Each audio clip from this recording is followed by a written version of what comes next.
Bienvenue sur Africa 24 pour cette nouvelle édition de l'Africa Tonight. Au sommaire de l'actualité, le Nigeria et le Cameroun ont un ennemi commun, Boko Haram. La lutte contre le groupe terroriste a été au cœur des échanges.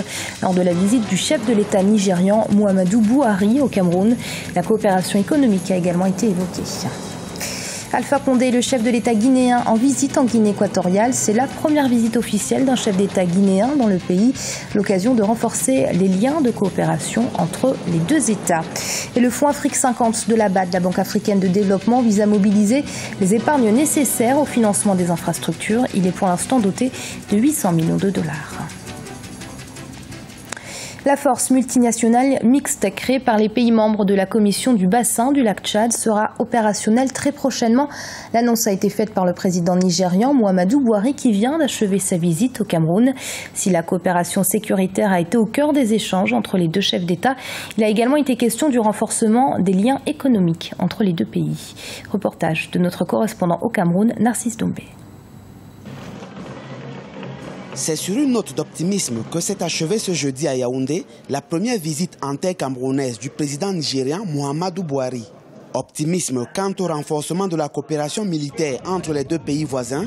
Optimisme également quant au déploiement de la force multinationale mixte de 8700 hommes dans le cadre de la lutte contre le terrorisme transfrontalier incarné par Boko Haram. La solution, c'est de travailler ensemble. Déjà, sous l'égide de la commission du bassin du lac Tchad, nous avons arrêté des stratégies et tactiques communes à appliquer en finançant une force multinationale. Et chaque pays de la sous-région devra contribuer. Cette structure sera en place dès la fin de ce mois.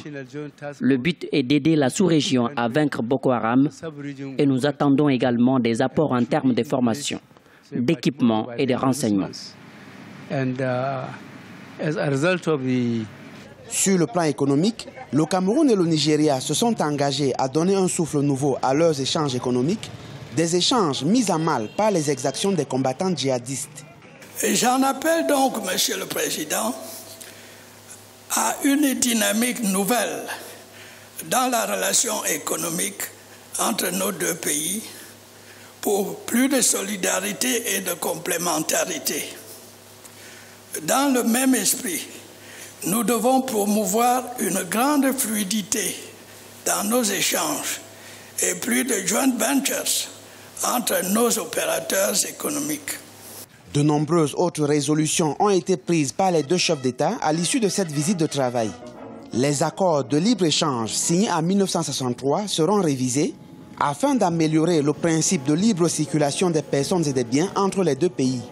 De nouvelles voies de communication seront construites, notamment le corridor Bamenda au Cameroun et Nougou au Nigeria, ou encore la route reliant Gambarou au Nigeria à Kousséri dans l'extrême nord du Cameroun.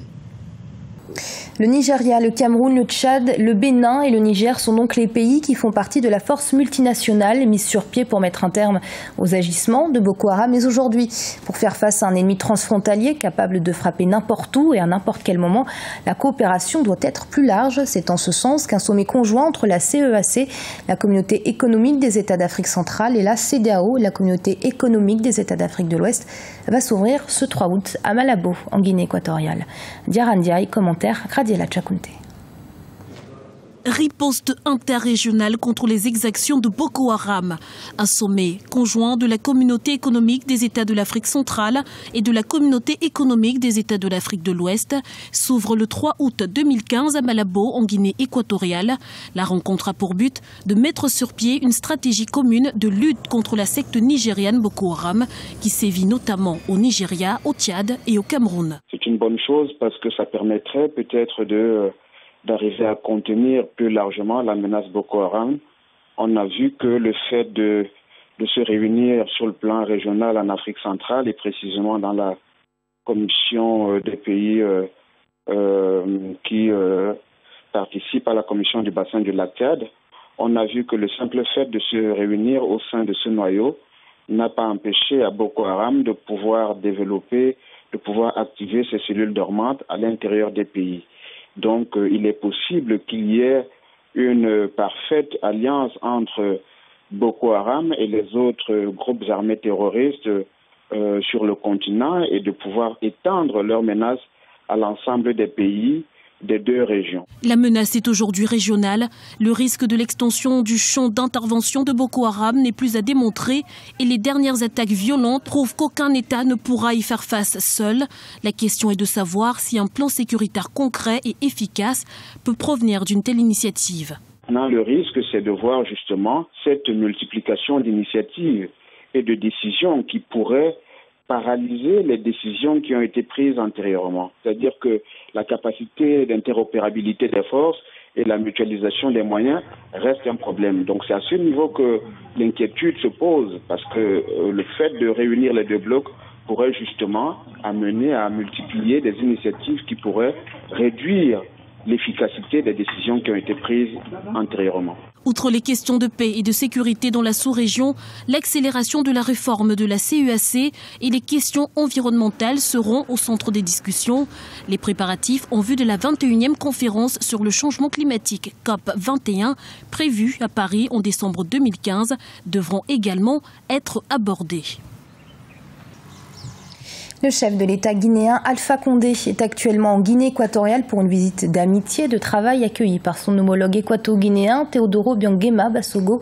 Les deux chefs d'État se sont entretenus sur les relations entre les deux pays, l'occasion de les renforcer et ce dans de nombreux domaines. Reportage de notre correspondant Serge Kofi.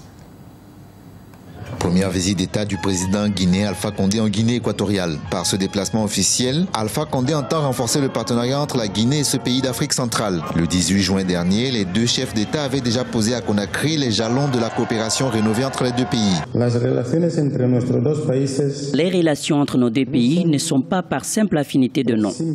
Nos deux pays sont officiellement en relation depuis l'accession de notre pays à l'indépendance en 1968. Si les dites relations se sont interrompues pour des raisons que nous ignorons, c'est l'occasion pour les deux pays de renforcer leur alliance, surtout que lors de notre visite à Conakry, nous avons identifié les différents secteurs susceptibles d'intensifier la coopération entre nos deux pays.